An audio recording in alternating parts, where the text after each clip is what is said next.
welcome back to the channel and more Blood and Plunder here as we're taking a look at another Dutch faction, and that today is the Dutch Navy. So roughly 1654, 1697, and as with a lot of the other Navy forces that we've seen from the other nations, a lot of similar things going on here. So obviously you're going to be a little bit more geared towards naval and amphibious battles. So let's check in here with the force special rules.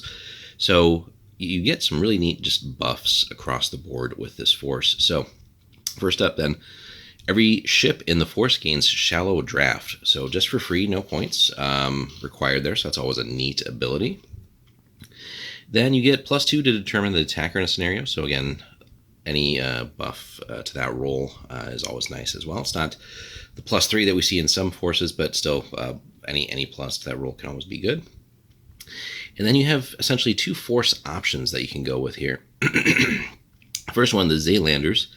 When attacked by a unit that's 6 inches away or less, units in this force may re-roll a single failed fatigue test during, or a test die, resulting from that attack. So again, makes your force more resilient. You get a free re-roll baked in whenever that happens. So you definitely want to get, I think, in some situations, a little more aggressive and up close and personal. Obviously, risk versus reward there, depending on, how many forces they have in the area, just how many dice are going to be coming your way. It doesn't make sense to necessarily try to enable this feature if you're facing a superior unit and they're obviously, if they get that close, then it's going to be much easier for them to hit. So, but situationally, this has some potential, which is really nice too, especially if you do successfully reroll. So good stuff there.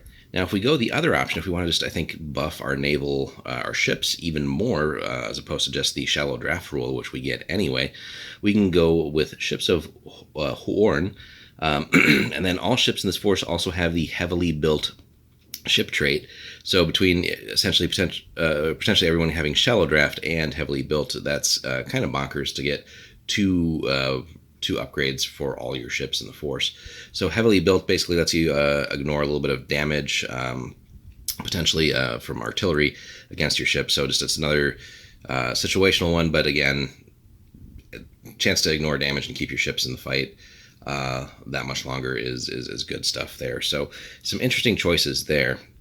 Now on the unit side, interesting distribution here. We only have one support unit, and that's Capers, but nothing wrong with that. But then our core, which again is just all good stuff anyway. You got Zeelieden, the Enterpluig, Soldaten, and unaligned European sailors. So either way, you've got some awesome unit choices there as well. So definitely a formidable naval force here. Now, command options. Dutch Sea Commander, you can take Jan Erasmus Reining, Jacob Binkus, Abraham Christensen, or Piet Hein, which is pretty cool. And then on the army scale, as you might imagine, essentially it's all the other Dutch forces that become your allies there. So really good stuff for the Dutch Navy here. I love, again, there's not too many other things to this force, but basically we have an option and we have a chance to more likely than not be the attacker with that +2 roll, but dice certainly have to be with you.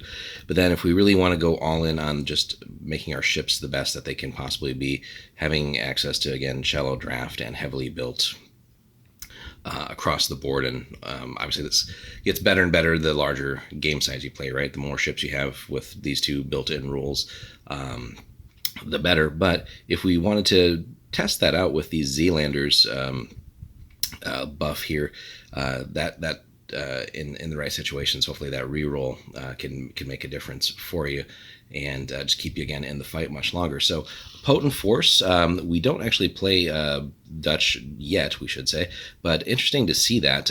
Be curious to come across it and see how either our French or Spanish, or now English as well, navies would fare against that.